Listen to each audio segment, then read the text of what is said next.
اگر کہیں یہ نون کے اوپر جزم لگی ہوئی ہے، جزم والا حرف اور شاد والا، یہ جو 3 دندوں والی شاد لگی ہوئی ہے، شاد والا حرف اور جزم والا حرف کبھی اکٹھے ہو جائیں پھر ان کو کس طریقے سے پڑھتے ہیں۔ اب اس میں پڑھنے کی ایسی خاص بات کون سی ہے یہ ہم جانتے ہیں۔ یہ جو جزم والا جو حرف ہوتا ہے نا، اس حرف کو ساکن کہتے ہیں۔ اب یہ جزم نون کے اوپر آئی ہے تو یہ ہو گیا نون ساکن۔ ساکن حرف جو ہوتا ہے وہ بھی پچھلے والے کو اپنے ساتھ ملاتا ہے۔ یہ جو شاد والا حرف ہوتا ہے وہ بھی پچھلے والے کو اپنے ساتھ ملاتا ہے۔ اب یہ دونوں حرف جو ہیں ایک جگہ پہ اکٹھے ہو گئے ہیں، وہ بھی پچھلے والے کو ملائے گا، یہ بھی پچھلے والے کو ملائے گا۔ لیکن اگر ہم اس الف کو، یعنی الف کے اوپر زبر آنے کی وجہ سے الف حمزہ بن گیا، ٹھیک ہے، اس حمزہ کو اس نون کے ساتھ ملاتے ہیں تو آگے یہ شاد ہے اس کے ساتھ اس کو ملائیں گے، کیونکہ جزم والا جو حرف ہوتا ہے وہ پچھلے والے حرف کو اپنے ساتھ ملاتا ہے لیکن آگے نہیں ملتا۔ لیکن شاد والا جو حرف ہوتا ہے وہ پچھلے والے حرف کو اپنے ساتھ ملانے کے ساتھ ساتھ آگے بھی مل جاتا ہے، ٹھیک ہے۔ اب ہم اگر حمزہ کو نون کے ساتھ ملائیں گے تو آگے نون تو کسی کے ساتھ نہیں ملے گا، تو پھر شاد والے کے ساتھ کس کو ملائیں گے؟ تو اس طرح کریں گے کہ درمیان والا جو نون ہے اس کو چھوڑ دیں گے ایک دفعہ، اس حمزہ کو اس یا کے ساتھ ملائیں گے۔ لیکن یہ نون ایسے نہیں کیا، اس کی وجہ سے اس یا پہ غنہ ہوگا، ٹھیک ہے، کیونکہ یہ درمیان میں ادغام ہو گیا، اندر حذف ہو گیا۔ تو اب ہم نے کیا کرنا ہے، اس حمزہ کو اس یا کے ساتھ ملانا ہے ادغام کرتے ہوئے اور ساتھ ساتھ غنہ بھی کرنا ہے۔ اگر یہاں پہ یہ نون نہ ہوتا پھر حمزہ کو یا کے ساتھ ملاتے ہوئے غنہ نہیں ہونا تھا۔ غنہ کیسے ہوگا؟ حمزہ یا زبر آئی، اس میں نون کی غنے کی ہلکی سی آواز محسوس ہے، آئی، دیکھیں۔ اب اس کے بعد جو یا ہے وہ آگے حمزہ کے ساتھ ملے گا، کیونکہ یا کے بعد آگے حمزہ ساکن ہے تو حمزہ ساکن ہونے کی وجہ سے پچھلے والے کو ملائے گا۔ اب یا نے آگے حمزہ کے ساتھ ملنا ہے، وہ بھی جھٹکا کرتے ہوئے۔ جھٹکے کا مطلب کیا ہے کہ حمزہ جس حرف کے اوپر آ جائے وہ حرف کو نرمی سے لمبا کر کے ہرگز نہیں پڑھتے، اس کو کیا کرتے ہیں، جھٹکے سے پڑھتے ہیں۔ ہے تو اس کے نیچے واؤ بھی، لیکن یہ جزم کو واؤ کے بجائے ہم نے حمزہ کے اوپر لگانا ہے، تو پڑھیں گے کیسے؟ یا حمزہ پیش یو، ٹھیک ہے، آئیں یو، ٹھیک ہو گیا۔ ہاں جی، یہ تو ہم نے بات پڑھی ہے صرف ایک لفظ میں۔ اگر آپ مکمل آیت سنیں گے تو انشاءاللہ آپ کو ایک ایک بات میں بہت زیادہ قیمتی باتیں سمجھنے کو ملیں گی۔ نحمده ونصلي على رسوله الكريم، اما بعد فاعوذ باللہ من الشیطان الرجیم، بسم اللہ الرحمن الرحیم۔ السلام علیکم ورحمۃ اللہ وبرکاتہ۔ امید ہے آپ سب خیریت سے ہوں گے، انشاءاللہ جہاں ہوں گے ایمان اور صحت کی نعمت سے مالا مال ہوں گے۔ ہاں جی، تو آغاز کرتے ہیں ہم اپنے آج کے سبق کا دعاؤں کے ساتھ، تو چلیے شروع کرتے ہیں۔ اللہم صلی علی سیدنا و مولانا محمد وعلی آل سیدنا و مولانا محمد وبارک وسلم۔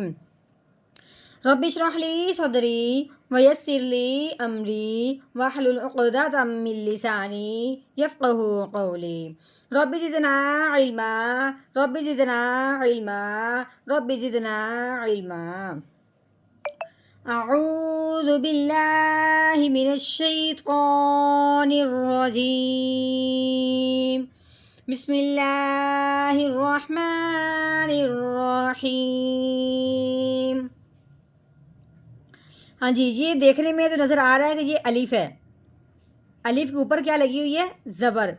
الف کے اوپر جب بھی آپ کو کچھ نظر آ جائے، زبر ہے، اس کے نیچے زیر ہے یا پیش ہے یا جزم ہے، تو آپ نے اس الف کو الف نہیں پڑھنا، ہرگز نہیں پڑھنا، اس الف کو حمزہ پڑھتے ہیں۔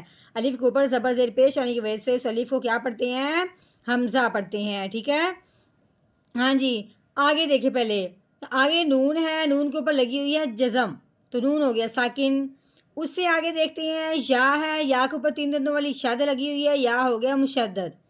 اگر کہیں اس طرح کے 2 حرف ہوں کہ جزم والا اور شد والا ساتھ ساتھ ہو، یعنی اکٹھے آ جائیں، تو پھر اس کا کرنا کیا ہے؟ کیونکہ شد والا جو حرف ہوتا ہے وہ بھی پچھلے والے کو اپنے ساتھ ملاتا ہے اور جزم والا حرف بھی پچھلے والے کو اپنے ساتھ ملاتا ہے، ٹھیک ہے۔ اگر ہم حمزہ کو نون کے ساتھ ملاتے ہیں تو آگے شد کے ساتھ ملنے والا کوئی حرف نہیں ہے. کیوں؟ کیونکہ جسم والا حرف جو ہوتا ہے وہ پچھلے والے کو اپنے ساتھ ملانے کے ساتھ ساتھ آگے نہیں ملتا. جو شد والا حرف ہوتا ہے وہ پچھلے والے کو اپنے ساتھ ملاتا بھی ہے اور آگے بھی مل جاتا ہے. اب ہم نے کیا کرنا ہے، اس حمزہ کو اس نون کے بجائے اس یا کے ساتھ ملانا ہے جس کے اوپر شد لگی ہوئی ہے. شد کس کے اوپر لگی ہوئی؟ یا کے اوپر. اب اس حمزہ کو ہم نے ملانا ہے یا کے ساتھ.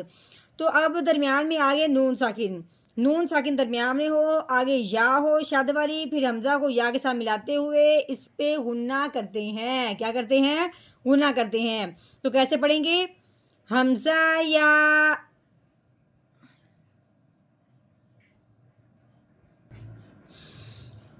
حمزہ یا زبر آئی. اگر درمیان میں نون ساکن نہ ہوتا پھر ہم نے غنہ نہیں کرنا تھا، عیش بنانا تھا. یہ غنہ کس وجہ سے ہوا؟ نون ساکن کی وجہ سے. ٹھیک ہے، آئی. ہاں جی، آگے دیکھیے یا کے اوپر آ گئی ہے پیش. آگے کیا ہے؟ حمزہ. حمزہ کے اوپر کیا لگی ہوئی ہے؟ جزم لگی ہوئی ہے.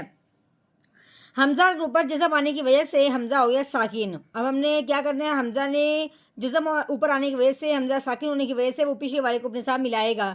اب ہم نے یا کو حمزہ کے ساتھ ملانا ہے، وہ بھی جھٹکا دیتے ہوئے. کیسے؟ یا حمزہ پیش یو، آئی یو. ٹھیک ہے. ہاں جی، میم کے نیچے آ گئی ہے زیر، میم زیر می، آئی یو می. ہاں جی، آگے دیکھیے یہ نون ہے، نون کے اوپر لگی ہوئی ہے پیش. آگے یہ واؤ، واؤ کے اوپر لگی ہوئی ہے جزم. تو یہ ہو گیا واؤ ساکن. واؤ ساکن ہو اور اس سے پہلے حرف پہ آ جائے پیش، تو وہ واؤ ساکن تو ویسے ہی پچھلے والے کو اپنے ساتھ ملائے گا، پھر ملانے کے ساتھ ساتھ اسے ایک الف کے برابر لمبا بھی ہو کرے گا. کیسے؟ نون واؤ پیش نو، آئی یو مینو. ہاں جی، یہ با کے نیچے آ گئی ہے زیر. ٹھیک ہے، آگے کیا ہے؟ الف ہے. تو اب ہم نے کیا کرنا ہے؟ آگے جب دیکھا ہے آگے لام کے اوپر لگی ہوئی 3 دنوں والی شد، تو شد والا جو حرف ہوتا ہے وہ بھی پچھلے والے کو اپنے ساتھ ملاتا ہے. اب ہم نے کیا کرنا ہے؟ اس لام کے ساتھ با کو ملانا ہے، درمیان میں الف نہیں پڑھنا. ٹھیک ہے، تو کیسے پڑھیں گے؟ اچھا، پڑھنے سے پہلے ایک اور بات سمجھنے والی ہے کہ لفظ اللہ ہے، یہ کیا لکھا ہوا ہے؟ اللہ لکھا ہوا ہے. لفظ اللہ سے پہلے حرف کے نیچے اگر زیر آ جائے تو لفظ اللہ کو باریک کر کے پڑھتے ہیں. کیسے پڑھیں گے؟ بالام زیر بل. لام کے اوپر اب آگئی کھڑی زبر. کھڑی زبر کو ہم نے کیسے پڑھنا ہے؟ لام کھڑی زبر لا. یہ لفظ اللہ کو جو ہم نے باریک کیا ہے لفظ اللہ سے پہلے زیر آنے کی وجہ سے. ٹھیک ہے، باللہ. ہاں کے نیچے آگئی ہے زیر، آگے یہ الف بھی ہے، آگے یہ لام ہے جس کے اوپر لگی ہوئی جزم. اب ہم نے کیا کرنا ہے؟ الف کو نہیں پڑھنا، آگے جو جزم والا حرف ہے نا لام، اس کو پڑھنا ہے. ٹھیک ہے، ہاں کو لام کے ساتھ ملانا ہے جس کے اوپر جزم لگی ہوئی ہے. کیسے پڑھیں گے؟ ہا لام زیر ہل، باللہ ہل. ٹھیک ہو گیا. ہاں جی، آگے دیکھتے ہیں. عین ہے. ٹھیک ہے، آگے عین کے اوپر لگی ہوئی ہے زبر، تو کیسے پڑھیں گے؟ عین زبر آ. زا کے نیچے آ گئی ہے زیر، آگے یا، اس کے اوپر آ گئی جزم. ہر حرف کو پڑھنے سے پہلے اگلے حرف کو تھوڑا سا نظر ضرور مارنی ہے، کسی کو بھی اس طرح کی جزم یا اس طرح کی شد نہ آ گئی ہو. ٹھیک ہے، کیونکہ یہ ان دونوں میں سے کوئی آ جائے، جزم آ جائے، شد آ جائے، تو ہم نے پچھلے والے جو حرف پڑھ رہے ہیں اس کے ساتھ ملے گا. ٹھیک ہے، اب ہم نے کیا دیکھا ہے؟ زا کے نیچے زیر ہے، آگے یا ساکن ہے، تو یا ساکن سے پہلے حرف کے نیچے زیر آ جائے تو یا ساکن اس کے ساتھ ملتے ہوئے، زا یا ساکن کے ساتھ ملتے ہوئے ایک الف کے برابر لمبا بھی ہوگا. کیسے پڑھیں گے؟ زا یا زیر زی، عزی. یہ دیکھیں، یہ زا کے نیچے آگے زیر، آگے یہ الف بھی ہے، آگے یہ لام ساکن ہے. اب لام ساکن ہے جس کی وجہ سے ہم نے زا کو لام ساکن کے ساتھ ملانا ہے، الف نہیں پڑھنا. کیسے پڑھیں گے؟ زا لام زیر زل، عزیزل. آگے دیکھیں، ہا کے اوپر لگی ہوئی زبر، ہا زبر ہا، میم کے نیچے زیر ہے، آگے یا ساکن ہے، یا ساکن سے پہلے حرف پہ نیچے زیر آ جائے تو اس کے ساتھ ملاتے ہوئے ایک الف کے برابر لمبا کرتے ہیں. کیسے پڑھیں گے؟ میم یا زیر می، حامی، دال کے نیچے آ گئی ہے زیر، دال زیر دی، حامیدی. ہاں جی، اب ہم نے کرنا ہے یہاں پہ وقف. وقف کی صورت میں آخر والا جو رف ہوتا ہے ہم نے کرنا ہے اس کو ساکن. اس طرح جس طرح یہ ساکن آنے کی وجہ سے رف ہو جاتا ہے، ویسے وقف کی صورت میں بھی حرف کو ساکن کر دیتے ہیں اگر اس طرح کا ساکن نہ ہو. ساکن تو نہیں ہے، دال کے نیچے تو زیر لگی ہوئی ہے. تو اب ہم نے ساکن کرنا ہے تو وہ ساکن حرف کون سا بنے گا؟ دال بنے گا. دال کو ساکن کرتے ہوئے اس کو ہلائیں گے. کیوں؟ دال حروف قلقلہ میں سے ہے. حروف قلقلہ کے اوپر جب اس طرح کی جزم آ جائے، حروف قلقلہ جب ساکن ہو جائے وقف کی صورت میں تو اس کو ہلا کے پڑھتے ہیں. تو کیسے پڑھیں گے؟ آگے وقف حامید، حامید. ہاں جی، اب ہم نے جتنا ہمارا سبق تھا اس کا ہم نے کر لیا توڑ. اب ہم نے کرنا ہے اس کا مکمل جوڑ، یعنی کہ روانگی کے ساتھ پڑھیں گے. تو کیسے پڑھیں گے؟ چلیے شروع کرتے ہیں. اعوذ باللہ من الشیطان الرجیم. سورۃ البروج مکیہ. بسم اللہ الرحمن الرحیم.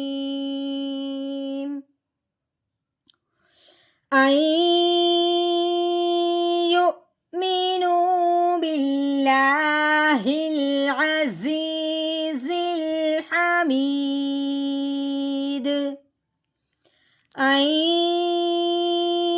یؤمنوا باللہ العزیز الحمید.